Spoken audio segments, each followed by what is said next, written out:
All right, what's going on, everyone? Welcome back to the Point3Podcast. Hero Scroll Spider Brando, Super Spider Brando. We're getting closer. It's going to keep ramping up. We're keeping it on here. And Lou, your favorite trio of hosts, back again on this Wednesday live stream.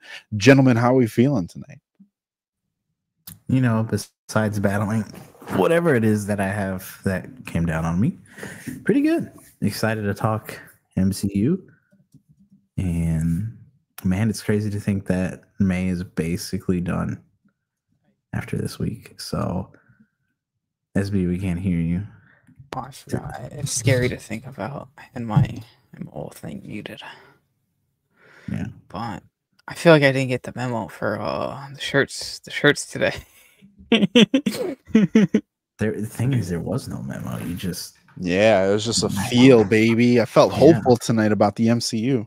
Yeah, which we're going to be talking on this live stream. We're going to bring some positivity into the MCU. We're going to just give it a nice influx of good vibes and hope and put it out in the universe. We're going to be talking about why you, MCU fans, should be hopeful for the MCU in 2025. Spider Brando, I'm going to kick it over to you first. Obviously, on the heels of all the announcements and things that we've gotten, we're going to look forward here. Why do you feel hopeful about the MCU? What should people be looking forward to? It seems like amid all the chaos that we've had of the last couple years and kind of seeing where it's leading to, it seems like we're finally on a nice path of connected projects that, yes, they may be kind of like scrapily kind of connected as of recently. Like, we know the Doomsday or Doom wasn't the whole plan this entire time, but they're making it work with what they got. And I like that. And I'm here for the story to be told. Like, you know, the Thunderbolts post-credit scene directly ties into everything. Who knows really how they would have tied in Thunderbolts if like Kang was still involved and that aspect was still involved. So it's cool to see that connectivity. And obviously it's just awesome to think about that the next two MCU movies we get is Fantastic Four and Spider-Man, two of their huge IPs that Marvel has, and we've been hollering for the day that we get Fantastic Four in the MCU. And I know we've had Spider-Man in the MCU for a while, but hollering for the day where crossover Spider-Man and Fantastic Four, and it could be upon us within the next 17 months or Secret Wars. I don't know when. We don't know much about Brand New Day, so interesting to see that. But it's very hopeful to think about we can get that crossover, and things are looking up. It's not even including like X-Men 97 or any of the other like side Disney Plus projects that could play a role. I'm not saying X-Men 97 could play a role in the grand scheme of things, but I think that Vision Quest series is one that could low-key play a decent role in the next saga, not next saga, but in the upcoming movies too. Yeah, and I think a big part of this is, you know, not just for 2025, but we are looking at the MCU moving forward as a whole. So for you, Hero Scroll, what are you feeling about the future of the MCU, and why do you feel optimistic or hopeful about it? Honestly, it's looking back at everything that they've done in the past 2-ish years, that they've been on a roll that I think some people don't want to admit, right? Even as far going, to be honest, going as far back before Deadpool and Wolverine, even where a lot of what they were putting out was good. Guardians 3 has been a high point, and I think after Guardians 3 is where they kept going. And yeah, there was a couple of projects that for some people were on the lower side of things, echo the Marvels, but I think the Marvels, when you go into it with an open mind, was actually pretty good. It's actually, when you really think about it, an up for the MCU, because they took a lot of the things wrong with Captain Marvel and they fixed that situation. It's not for everybody, but it's still there. This year alone, Captain America Brave New World, really good movie in my opinion. Thunderbolts, awesome movie. And And I'm pretty sure with everything else that they're going to offer us for this year, Fantastic Four is going to be great.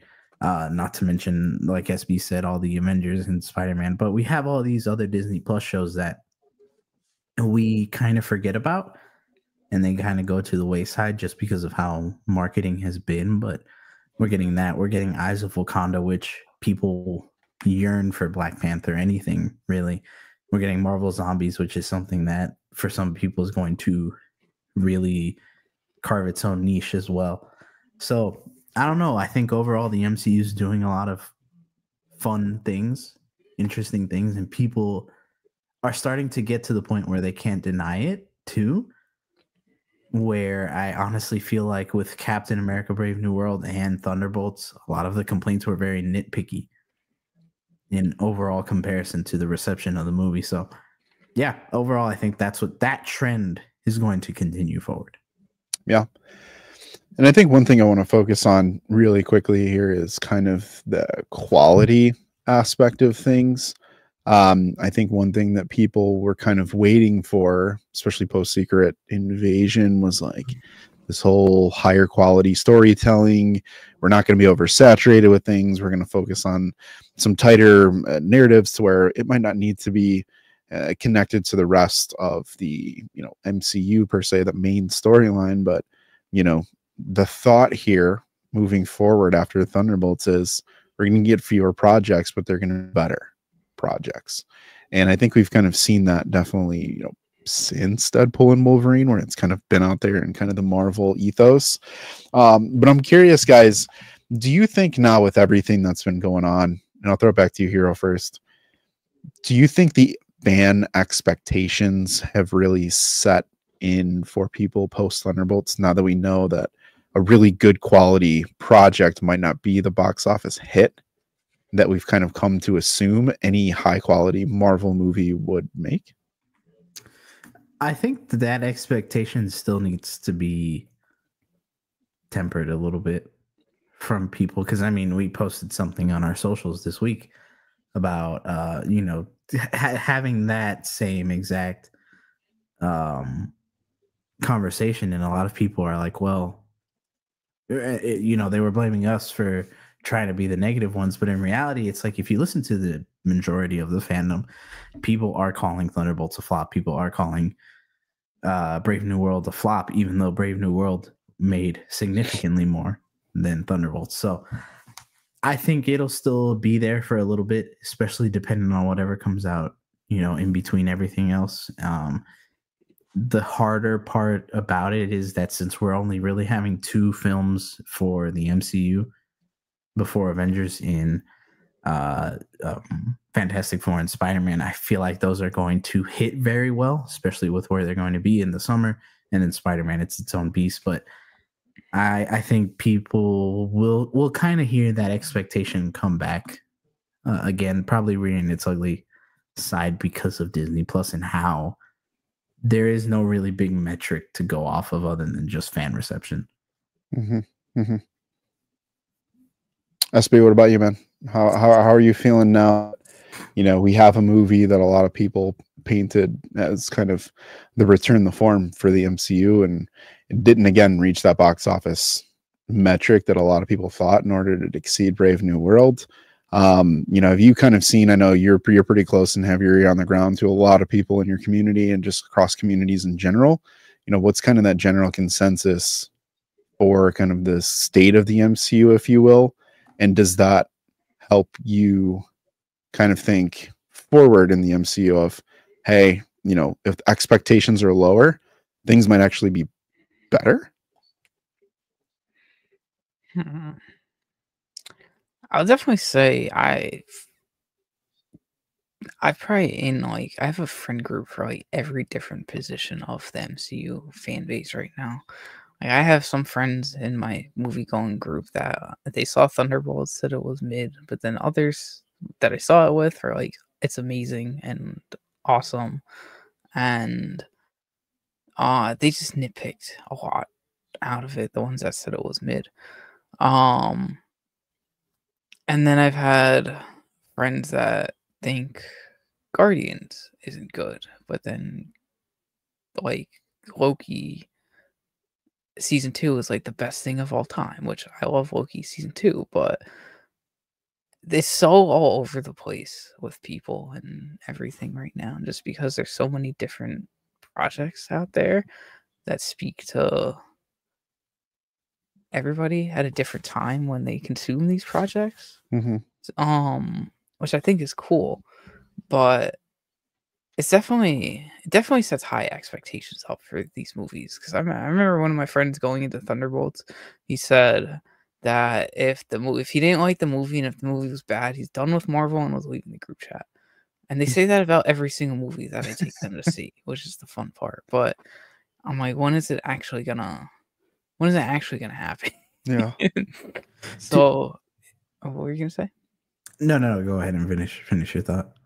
I was gonna say that they have super high expectations, especially Fantastic Four. If people don't like this movie, I think Marvel's really, really in a gutter because they have a whole year to sit with it, and then Spider-Man's got to come in and save the day. So it puts a lot of pressure on Fantastic Four, and a lot of people are still not over the freaking stupid 2005. Not stupid, but they're not over the 2005 Fantastic Four, and it's like that's how it should be. When I'm like, no, it's not how. Fantastic. It was pretty stupid. Yeah, but yeah, it was. I don't want to say it, but it was. I mean, when you take your big world eater and put him into a cloud, like, yeah, come on. And there's some pretty unforgivable stuff in the first one. Yeah, I mean that's true, but my point is that that's like a final, that's like a final straw. If they can't nail Fantastic Four, then how are they going to survive like the 17 months leading up to Doomsday? Yeah. With the public's perception. It's very interesting, right? Because Hunter, what's up, man? Kevin, Marvel Studios trying to course correct to please fans, and also this is about making money. Well, of course it is. It's a studio, so of course they're going to want to make their money. And also they are course correcting for the fans because that is who goes to these. So why wouldn't they? Especially after years of not doing it, they kind of have to win back everybody. They shouldn't have had to do this. They should have course corrected ages ago, but where we're at. But SB, to your point, and I'm kind of curious to see what you think, and maybe Lou, you as well, or anybody else in the chat, because people have these high expectations, right? But I just want to, the thing that I personally struggle with, and I've told you guys this before, is where do these expectations come from? It is the thing that I don't understand and why they get placed into these movies. For example, Captain America Brave New World, people were like, well, if it doesn't connect to the 18 different parts of the MCU, then it sucks. And guess what? It didn't do that, but it never... Why is that the expectations that we put on ourselves for that? You know what I mean? Fantastic Four is different. I think we are expecting it to because of where it was supposed to fall with Avengers Doomsday. I get that. But then also, my big curious thing is that, again, are we having these large expectations only because of that? Or is there something more at play that maybe we're just missing? Yeah. I don't know what you guys think. I got thoughts, SB. I'll give you first stab. It's the Endgame Infinity War effect. There are a couple, I've said it a couple episodes that those movies ruined the MCU. Not ruined, but they definitely put such high expectations for everybody that was jumping on the bandwagon and hype train of binging all like 18 movies beforehand. And they got like all of those years of build up in pretty much real time because of streaming and stuff like that. And now that's exactly what they want. They just want the instant connections, just like Infinity War and Endgame, but because they weren't there from the beginning of like phase 1. And the ones that were there are the ones that usually aren't really as nitpicky or complaining as much because they understand how long it takes to build stuff up. Like I think personally, I think there was, what was it? I completely forgot what I was gonna say. I'm not gonna lie. It was a really. I just sold my train of thought. I'm not gonna lie. That's really bad, but.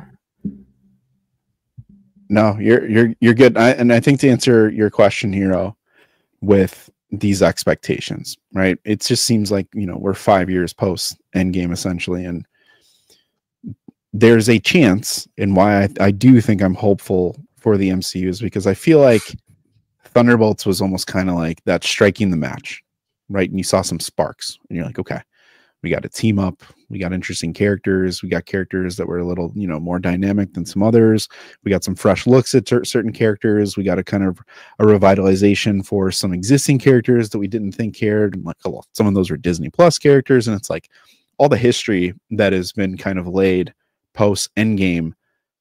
It felt like this is a small blip, right? Not Thanos snap blip, but like a blip on the radar of like piquing interest for people again to be like, is Marvel back to meeting where we're at? And we had connections with the movie. And I think Thunderbolts wasn't all the way in, but it opened up a brand new door for people, whereas Brave New World didn't. And I really don't think, and I'm just going to throw this out here, for the most part, I don't think it was a race thing when it comes to Cap. I think a lot of people like Sam Wilson. I think a lot of people said he was the highlight of the movie. The hard part is everyone wants Avengers. And Sam is supposed to be that guy who assembles the Avengers. And when Sam doesn't assemble the Avengers, Sam's movie is a bad movie because we don't have the Avengers still. Now, the Thunderbolts and the new Avengers are not the Avengers. Again, we get that. But with Fantastic Four specifically, there is a chance for them to have a primo team to where you can disconnect from the old movies and be like, this is the new S tier team that's going to come in to help, that we can jump into Doomsday with. And why I say that and what makes me very hopeful about that now in comparison to where we've been is Marvel movies are still fun and enjoyable. It's really hard to say that they're not. I don't know. I mean, even the Marvels for the most part was a really fun, enjoyable theater experience. You could go for 2 hours, forget the world, walk out and be like, I'm back in the mess. However, with Fantastic Four, directed by Matt Shakman, who people loved from WandaVision, you are going to get a movie that probably is going to be fun to watch. It's probably going to be fun to watch again, especially because it's going to give us some new lore, most likely, and how this Fantastic Four is in the MCU. You're probably going to be able to connect with your characters. They're going to have really cool fight scenes. They have very unique power sets. It's going to balance the drama that we've gotten in the trailers with some of the comedy we've also seen in the trailers. Tons of fan service is probably going to be in there. And because it's a new entry into the MCU, it's accessible for all fans. There is no do your homework for the Fantastic Four. There is no go back and watch 2015, go back and watch 07 or whatever it was before. You can walk into this super fresh. And I think it will take the next step or first steps to what Thunderbolts kind of was doing for people. And I think that alone will be a reason for, now box office is separate, but enough that people come out and be like, dang, that's the team. They have the makings still of that can be the team in the MCU.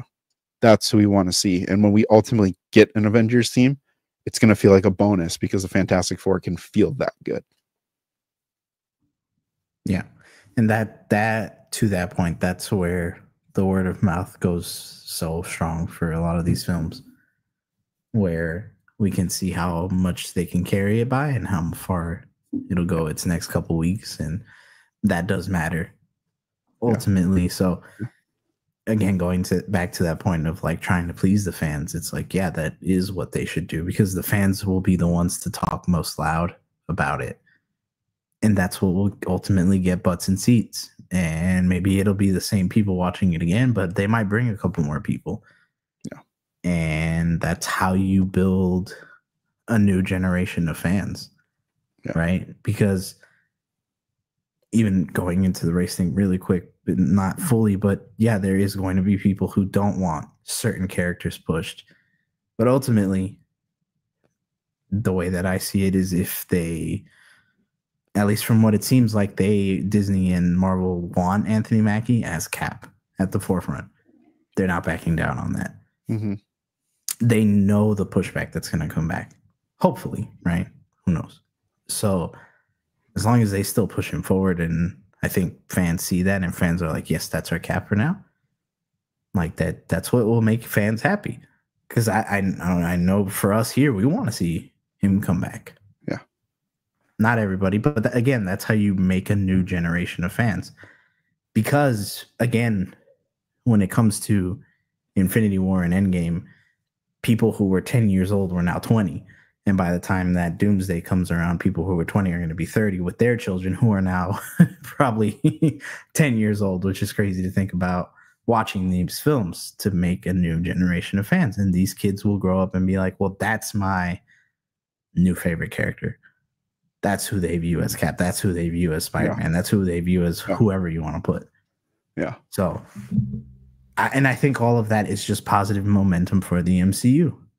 Going down that comic-based route where you throw it out there and you see what lands with people. Yeah. Yeah. SP, you gonna say something? I'm just saying I like that. Yeah. Because like people are writing off these movies for really stupid reasons, and just for like, look at what all the hatred that Fantastic Four has just because of Shia LaBeouf. And like that pisses me off. Like, she's literally been a character since like 1968 in the comics, and everyone's like, oh, it's a gender swap Silver Surfer, like kick rocks, get out of here. She's an actual character. Doesn't mean we won't get Norrin Rad, and like we can't be hyped for Norrin Rad in the future and still have that hope that they could still do that whole route, because she's just in a little different universe. But so many people are annoying. Let's just say that. Yeah.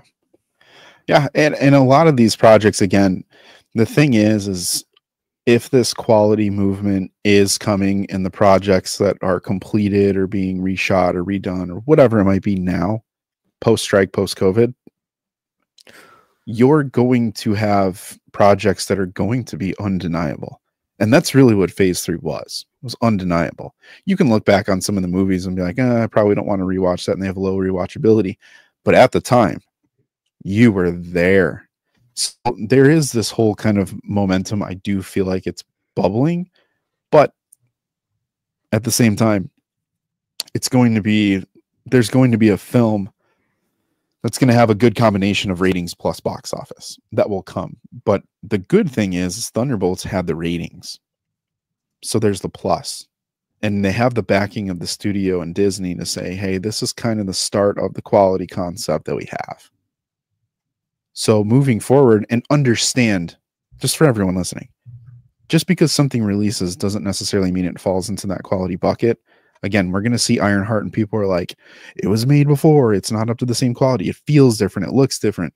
It's because it is different. It's coming out at a later time, but I'm not saying that it's going to be a bad show by any means. It could be a really good show, and it had actually a really solid trailer. But point is we're getting to kind of fresh, new shows and films. Kevin, to your point, good films still have to make money at the box office. Again, we're talking about the MCU, right? It's not just like a Mission Impossible. It's not just kind of one of these one-off franchises. This is a global phenomenon that takes the world by storm. And for a lot of people vocalize how they feel by stepping away from the box office, stepping away. The sins of the MCU is something we've talked about a lot on here if you've listened to our other shows. So there is a lot, and you can see even on our social media posts, we had a couple engagements on there, of more than a couple, of people just being like, it's not worth my time. And then you get that word of mouth. When it comes out on Disney Plus, I'll watch it. So again, it's not like the interest isn't there. We just need a couple shows right now to kind of hold on until we get that next big momentous movie that hit the box office to really put the numbers on screen for people to justify the worth of going to see these films and movies. But that doesn't mean that the quality isn't there. In hindsight, they'll age well. but there is that one film that needs to kind of break that mold right now, that we're kind of in a little bit of a slump with MCU movies. What I will also say about the whole box office argument is that also, again, and it goes back to the earlier point of tempering the expectations that we have as people about what a good box office looks like versus what a bad one looks like, because I think people have lost sight completely about what that is. A movie can make double of what it was made for, and people are still like, flop, sucked, oops. That's a bomb for whatever studio, in this case, Marvel. But let's also remember that part of what was making the MCU at that time continually pop off with movie after movie after movie was the buildup that they were doing from Phase 3 to Avengers and then Endgame, and then the little bit of the high that it rode after that. But then again, you look at all the other movies that made a lot of money at the box office. Spider-Man No Way Home, culmination of 3 Spider-Man films, or franchises, better said. Deadpool and Wolverine, the return of Hugh Jackman, seeing Deadpool, a fan's dream come true. Like, those are very different things than saying like, oh, well, since Thunderbolts, the first time that we saw this team up didn't make as much, then Thunderbolts is a bad movie. No, it's again, we have to go from that expectation. That doesn't mean it's a flop. But again, most other studios are not going to look at that kind of money and be like, nah, that sucked. Yeah. That's only genuinely, I feel like, only something that exists within the superhero world. Because it gets compared to Infinity War and Endgame too much. I remember my point from earlier that I was going to bring up also. Was about how it kind of had to do with the box office and people just like, there's a lot of movies coming out nowadays too, and a lot of the comments that we were getting, like Hero or Lou mentioned earlier on one of our videos, was pretty much about them saying how people can't really afford to go to the movies. And it makes sense, because that's a very big thing to consider with the economy, and just there's a lot of freaking movies to pick and choose from nowadays. Like, if I had a family of like 4 or 5 and I had to go see Sinners and then Thunderbolts and then Fantastic Four and then Superman and then Jurassic World, Lilo and Stitch and Mission Impossible, that's like $700 right there. I'd be picking and choosing between what I'm seeing in theaters, and I can't. Yeah. And even myself as an individual right now, like, I really want to go see Mission Impossible, but I don't really have the time and like extra hours or dollars to really go out and see it. So I'll probably wait till it's on streaming. But... And that's the other big key to that puzzle, where again, to your point, it's expensive to go. I mean, I look at myself, a family of 2, and it's $40 a movie on matinee. That's expensive. I get lucky if I have to get my friends to pay me back for these tickets. Yeah, it's expensive to go. And then again, I think rarely get to hear the streaming numbers and how studios and really, studios view their streaming numbers. Again, Captain America: Brave New World came out today on Disney Plus. If it crushes it on streaming, which it probably will, I don't see why it wouldn't. What does that mean for that movie? How do the studio heads view that? We don't know as fans. We can only assume. But that does put into play where, okay, maybe it didn't make as much box office, but what did it do streaming wise? They look at that. Yeah, I mean, they look at it, and we can do a separate video on like the whole thing of like investors, subscriber count, what's bringing people in, all that kind of good stuff. But I do think that's another reason why I am hopeful for the MCU moving forward, is there are going to be films that are going to hit. Brave New World is hitting now. Thunderbolts is going to hit in probably a month or 2. And then we get a couple good animated shows that we referenced in the beginning with Eyes of Wakanda and Marvel Zombies. And who knows what else is going to be on there. I mean, Fantastic Four is probably going to be on Disney Plus by what year's end? Probably November. That's 3 really good movies. That's 3 really good movies that you could probably consume over holiday. So come 2026 for brand new day, I think there's going to be some really good momentum for the MCU, and people are still going to see these things. And that's my biggest point about this. It's not like these things have no visibility. Go on any of these platforms. They're trending. People are still talking about them. And the people who are like, no one's talked about it, I haven't seen anyone. I'm like, my G, you're talking about it right now today. You're the one participating in this conversation, talking about that project that you say doesn't exist anymore. Now, is it your TikToker's top thing? No, that's a separate thing. There's a game to be played from that perspective, but it doesn't mean that people forgot about it, because you can talk to people in your circles, your friend group, go online, jump on here with the Point3 Podcast. We'll talk about it, and things evolve and change. Something as simple as a random Thursday announcement. Hey, Doomsday is pushed 6-7 months. That changes the game. Now you got to look at projects a little bit differently. So it's still on time. Still on time. I think it's cool. Always. Every Wednesday. Stream sniping you. Yeah, right at 10. Right at 10 o'clock. He'll always will show up. Yeah. But I wanna throw one last thing out here for you guys. And we appreciate everyone in the chat. If you haven't subscribed, again, definitely do so. Love the input, love to respond. Join us every Wednesday. We're doing this. But one last thing that I want to talk about of why we should be hopeful for the MCU is when we look on the other side of the fence, and that's with the DCU. I am a huge wrestling fan. I know SB knows that. He's got some friends, knows about it. Hero, obviously, wrestling fan. When there's competition, it's a good thing. It's a good thing.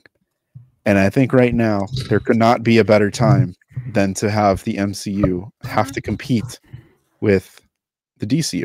Again, the Spider brand new. There are people who have admitted, I don't know if I can afford 2 movies in 1 month. I have to choose. Do I go see Superman or do I go see Fantastic Four? One thing that they're going to do is going to put an influx of FOMO into the superhero live action world.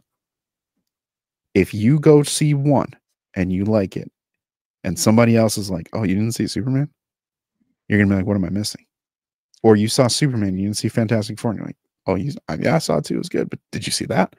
These are going to be new conversations that we haven't had in a very, very long time. And again, for people like, well, the DCU just ended a couple of years ago. Nah. After the Justice League, it was kind of done. MCU knocked them out. But we're getting back to that point. So, gents, how is that a good thing for the MCU in your eyes? They got to step their quality up. Because I'm gonna bring my freaking analogy off, even though I can't use it for Doomsday anymore. I'm sad, but just think DCU's already in a freaking great production mindset ahead of Marvel right now, with Supergirl coming out next year and being done with filming already. Superman finished last July, and it's been sitting in post and cooking in post ever since. Had a whole year. Fantastic Four, who knows if they're still even done filming? No, I think they are done filming that. But that started filming within a year of its release date. And the whole reason why they pretty much pushed Doomsday back was because that started filming within a year of its initial release date.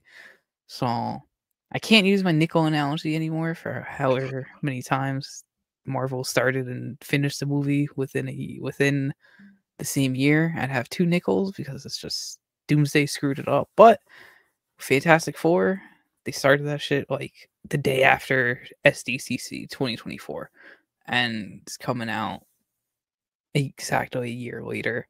So that has some concerns with it, like compared to James Gunn pretty much saying that he's not greenlighting anything unless it has a good script. So yeah. I think that just shows the quality that DC's approaching, that they want all of their stuff to be pristine to be able to compete with Marvel in the first place. And once us fans get to really see like not maybe quality differences, or once we get to see both, it'll be a great, interesting time. especially as I've been reading Fantastic Four and Superman comics like at the same time right now. Or like Century, when I was on the Century run versus Superman run, I got to kind of compare myself like Marvel versus DC comics a little bit, so that was cool, and see like certain comparisons there. So when we get to see it in the movies again, I'm excited, super hyped for that. I wish they were coming out the same weekend. I can't lie. For like Superman Fantastic Four, I would love like a Barbenheimer super fantastic weekend. That would be insane, like literally insane. We'll get there. Doomsday. There will be a world where that happens. But Ken, I think you bring up a really good point, and I'm sure you have a thought on this as well. But Ken, I think you bring up a really good point about people not caring about DC, especially recent films. Joker 2, I got to say Joker 1 was a huge hit and people are anticipating Joker 2. Aquaman 1 was a huge smash. Aquaman 2 came in a weird time. Blue Beetle was a huge representative movie for a lot of people who finally got equality from a superhero perspective, and that was a huge win. Shazam 1, smash. The Flash was supposed to be a smash.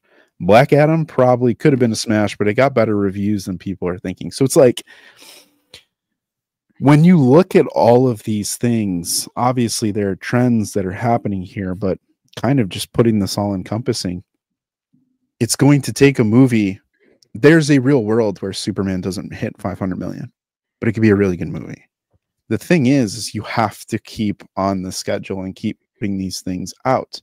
And if the quality is what each of these studios are saying that they're going to deliver on, it's going to become undeniable. So the narrative's going to flip. Because how can you say, then you just flat out don't like superhero movies at that point. If you're going to be like, these movies are no good, but they're making money and they have really good box office reviews, at some point you got to look across the table at that person who's saying those things and say, do you like superhero films? Because if you don't, then this is kind of a non-factor, because there are starting to be a lot more people who do, and this is getting a lot louder again in here, because both MCU and DCEU at one point, DC films in general, Batman, you can look through the top superhero movies and it's littered with movies that are 750 million plus that will look like dog doo-doo compared to what they're going to be putting out in the next 3 to 4 years, probably. Yeah. And I mean, also when it came down to those movies that Kevin listed out, DC didn't give them a reason to care. That's the problem with a lot of those, is that very little marketing. You look at Aquaman 2, just kind of came out. Shazam! Fury of the Gods, same thing. The Flash had the most, probably, but ended up being what it was. Black Adam, mainly marketed through The Rock, and not even as a film, but just through The Rock. And then Joker, Folie à Deux, bro, a lot of people in their transition period too, from like just movies that were made that they just had to get rid of. Yeah, exactly. Yeah. Especially Black Adam. That was supposed to be like the revival of the DCEU. Exactly. And then opening weekend came and people were like, no. Yeah. So DC didn't give them. Great Dr. Fate. Yeah, great Dr. Fate. Oh, it's a good movie. I'm sorry. It's pretty decent. But yeah, they didn't give them that reason to go view it. Like Aquaman 2, literally, I wanted to be excited, but to this day, I still have not seen it. And I dare say that Mufasa had a lot more marketing than any of those movies. So it's just hard to sit there and say that people don't care about DC. They do. There's a very loud fan base that does care about DC, us included, that we want to see them succeed. And you go look at trailer numbers, since a lot of people are, and not nobody here, but a lot of people place a lot of importance on trailer view numbers. You look at the trailer views for Superman, the numbers that it's doing within under 24 hours, it's crushing a lot of these other movies. And people are genuinely talking about Superman. Like, people on the streets are talking about Superman. I see Superman toys every day that, or every time I go to the grocery store, there's something Superman related. I think people are getting excited. All that to say, though, this just shows Marvel that they now have to continue to step up. Yes. The same level that DC is putting into their marketing, they have to put. Yeah. And I think, for as much as I hate it, as much as I hate admitting this, they started it with the stupid chairs because they know that people are going to talk about it. As sucky as it is, it got people talking. Like all day too, because they're like, "Oh, what's next? Day. Another chair." Yeah, and they're gonna. I do feel. I was so happy. I was so busy that day to not freaking keep up with it. Yeah, and I feel like they'll keep that momentum going, where they're gonna see what Superman did and see the results that it yielded for them, and they're going to try to one up DC. And again, that's a good thing. They tried by dropping that freaking Fantastic Four trailer day before Superman Day. Yeah. And then a month later, when the Superman trailer came out, freaking did what Fantastic Four trailer did in like 3 days. Yeah. Shots fired. Love the competition. Yeah, that's the big thing. You know, iron sharpens iron.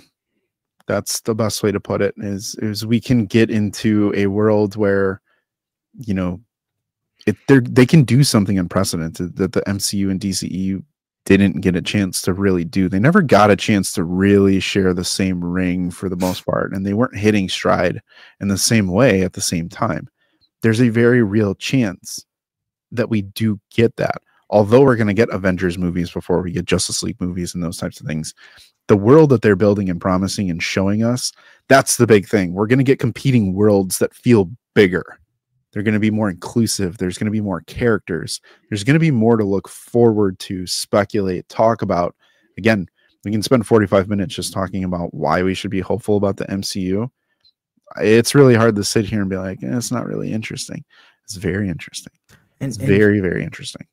And just look at the fact that around the last time that they had this same kind of competition was at 2013 to 2016. 17 phase between like everything that Zack Snyder was doing and like Wonder Woman, Aquaman, and that, and you see how well DC did and you see how well Marvel did. They both benefited because both knew that they, certain ways, whether you still believe it or not, had to bring their A game. But at the time, Batman versus Superman was their A game. Yeah. Justice League was their A game. Yeah. You know, we look back at it, but it was their A game. Yeah. And we see what Marvel did. And there's no way that Marvel isn't going to see that. They got lazy because they just had years of nobody contesting them. Yeah. And now they have competition again. In the meantime, it's a very, very good thing. SP, can you pull up Batman vs. Superman box office? Oh, gladly. Super quick. Because I think here it's at that point for people to look back and they're like, that's one of the worst DCEU movies. It's one of the worst decisions. Like in hindsight, you're like, it's the worst, blah, blah, blah, blah, blah. Yet we look at box office and you got to attest it to these movies came out at really and set the tone for what people called the golden age of superhero movies from about 2017 to 2019. 874. 874. Man, I was waiting for the cue. Chat beat it. Chat beat you to it. Blame Nate. Yeah, blame Nate. Oh, boo, Nate. Oh wait, I didn't. Yeah, damn. Okay. I thought that was you, Hero, that said that. No. And I wasn't looking at the chat. But fun fact, I have a really fun fact about this.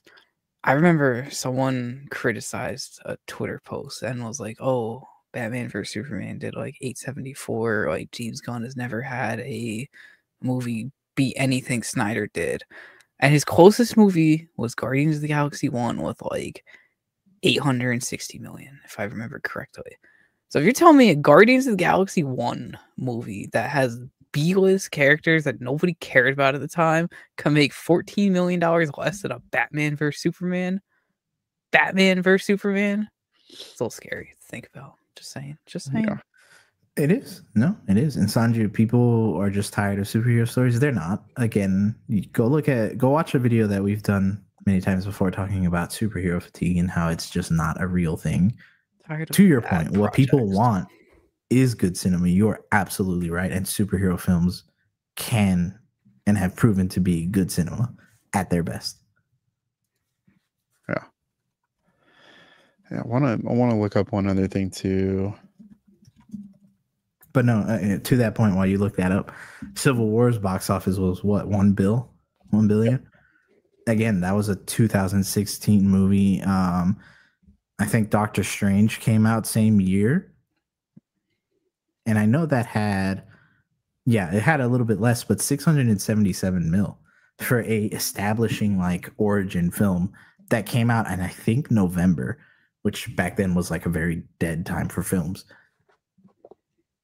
I mean, like, wait, what movie? Doctor Strange.